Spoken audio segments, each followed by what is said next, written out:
وعن عمارة بن خزيمة أن عمه حدثه وهو من أصحاب النبي صلى الله عليه وسلم হযরত উমর ইবনে খুজাইমা যার চাচা একজন সাহাবী তিনি বর্ণনা করেন আন্নান নবী সাল্লাল্লাহু আলাইহি ওয়াসাল্লাম ইবতাআ ফারাসাম মিন আ'রাবিয়্যিন।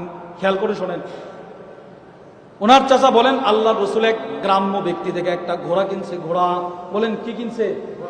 কার থেকে কিনছে? এক গ্রাম্য ব্যক্তি থেকে।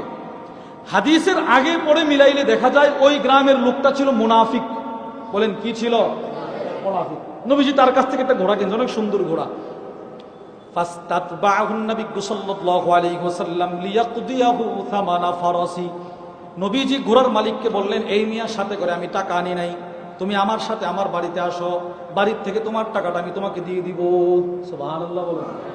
আরে কুরবানির সময় আপনার নিয়ত আছে একটা গরু কিনবেন, হঠাৎ করে দেখতেছেন কোটাপাড়ার মোড় দিয়ে একটা গরু যাইতেছে, নিয়ে যাইতেছে মালিক, বড় সুন্দর পছন্দ হয়েছে, দরদামও বলছে, বলতেছেন ভাই দিয়ে দাও, আসো বাড়ির থেকে টাকাটা নিয়ে যাও। মানে ঘটনাটা এরকম হয়েছে আর কি। নবীজির পছন্দ হয়েছে, রাসূল ঘোড়া কিনে ফেলছে আর বলছে আমার সাথে আসো, আমার বাড়ির থেকে তোমাকে তোমার দেনাটা দিয়ে দিচ্ছি।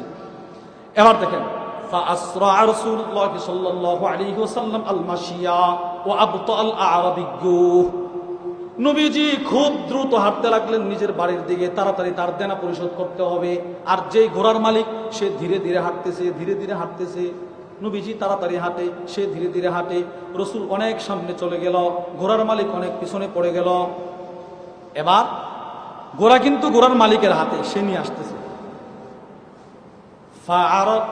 فعرض الأعرابي فعرض يعترضون الأعرابية فطفق رجال يعترضون الأعرابية। কিছু গ্রামের কিছু মানুষ রাস্তায় দাঁড়ায় রয়েছে, এদের সামনে দিয়ে এই লোকটা ঘোড়াটা নিয়ে যাইতেছে। فطفق رجال يعترضون الأعرابية, কিছু মানুষ রাস্তায় দাঁড়ায় ছিল, এদের সামনে দিয়ে ওই লোক ঘোড়া নিয়ে যাইতেছে। নবী তো অনেক দূরে সামনে, ওই মানুষগুলো এরা এই লোককে বলতেছে ভাই তোমার ঘোড়াটা অনেক সুন্দর। ফায়ুসাবিমুনাহু, এরা আবার নতুন করে তার সাথে দরদাম শুরু করে দিছে, এই ঘোড়াটা বিক্রি করবা, অনেক সুন্দর ঘোড়া। ওয়ালা ইয়াশউরুন আন্নান নবী সাল্লাল্লাহু আলাইহি ওয়াসাল্লাম ইবতাআহু। এই মানুষগুলো জানতো না রাসূল যে ঘোড়াটা কিনে ফেলছে। নবী যে ঘোড়াটা কিনছে এরা কি করে নাই? বলেন এরা কি করে নাই? আর জানারও কোনো বুঝার কোনো উপায় নাই। নবীজি তো অনেক দূরে, প্রয়োজনই না, নবী অনেক দূরে আর সে অনেক পিছনে। এরা ভাবতেছে এই তো লোকটা মনে ঘোড়া বিক্রি করার জন্য নিয়ে যেতেছে, বলতেছে ভাই ঘোড়াটা বিক্রি করবা, বিক্রি করলে কত দিব বলে, সব দরদাম করতেছে। এবার সে দেখতেছে নবীর চাইতে এরা দাম বেশি দিবে, এরা বলে ঠিক আছে তোমাদের কাছে বিক্রি করবো। নাউজুবিল্লাহ বলেন। এবার ঘোড়ার মালিক নবীরে ডাক দিছে, ফানাদাল আ'রাবিয়্যু। ঘোড়ার মালিক সেই গ্রাম্য লোকটা মুনাফিক নবীর একটা ডাক দিয়া বলে, ইন কুনতা মুক্তা আন হাদাল ফারাস ওয়া ইল্লা বি'তুহু। হে মুহাম্মদ পড়েন সাল্লাল্লাহু আলাইহি ওয়াসাল্লাম। ঘোড়ার মালিক বলে, এই নবী তুমি কি এটা কিনবা? তুমি কি আমার ঘোড়া কিনবা? যদি না কিনো ঘোড়াটা কিন্তু আমি এদের কাছে বিক্রি করে দেব। নাউজুবিল্লাহ বলেন। এবার আপনারা হাদিস বুঝে থাকলে বলেন তো ঘোড়াটা সে রাসূলের কাছে বিক্রি করছে না করে নাই? এখন দাম বেশি পাইছে, এখন নবীরে বাদ দিয়ে এদের কাছে বিক্রি করে দিছে। হুজুর সাল্লাল্লাহু আলাইহি ওয়াসাল্লাম তো হাঁটতেছেন, দ্রুত হাঁটতেছেন। নবীজির একটাই টেনশন যে সে তো আমার কাছে পাওনাদার, তার টাকাটা দিয়ে দিতে হবে। নবীজি দাঁড়াইছে। ফাকামান নবী সাল্লাল্লাহু আলাইহি ওয়াসাল্লাম হিনা সামিয়া নিদা আল আ'রাবি। নবীজি সেই ঘোড়ার মালিকের আওয়াজ শোনার পর নবীজি দাঁড়ায় গেলেন, দাঁড়ায় বললেন, আওয়ালাইসা কদ ইবতাতুহু মিনকা। আরে তুমি তো কি বললে? এই ভাই আমি কি তোমার কাছ থেকে ঘোড়াটা ক্রয় করি নাই, কিনি নাই?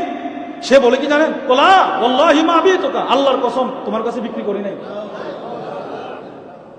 চিন্তা করেন নবীরে সে মিথ্যুক বানানোর চেষ্টা করতেছে। রাসূল পেরেশান হয়ে গেলেন, হয়রান হয়ে গেলেন। আল্লাহ রাসূল বলে, বালা অবশ্যই তোমার কাছ থেকে কিনছে আমি এটা। সে বলে, এবার সে আসছে, আয়েশা বলে হালুম্মা শাহিদা, আপনি যে বড় গলায় বললেন আমার কাছ থেকে ঘোড়াটা কিনছেন, আপনার কোনো সাক্ষী আসেনি, সাক্ষী নিয়ে আসেন। নবীজি পেরেশান হয়ে গেলেন, হায় হায় কেনার সময় তো কেউ ছিল না, সাক্ষী কে দিবে?